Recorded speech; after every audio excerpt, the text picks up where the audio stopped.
মিত্রবর, আজকাল একটা কথা খুব শোনা যাচ্ছে, সেটা হলো সাস্টেনেবল ডেভেলপমেন্ট। এর অর্থ হলো প্রকৃতিকে অক্ষুণ্ণ রেখে কোনো গাছ, কোনো নদী, জল এসবকে ধ্বংস না করে, ক্ষতি না করে সায়েন্স এবং টেকনোলজির উন্নতি করো।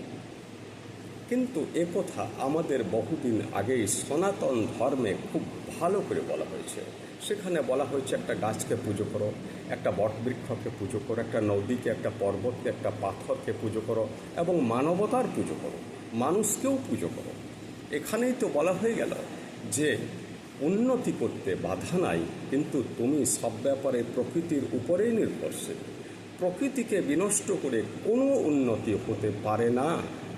অথচ সনাতন ধর্মের লোকেরাই আজকালকার আধুনিক কোনো কবিতার একটা কবিতা পড়ে, একটা সবুজ কবিতা পড়ে শিখছে যে প্রকৃতিকে ভালোবাসতে হয়। এই সনাতন ধার্মিক। নমস্কার।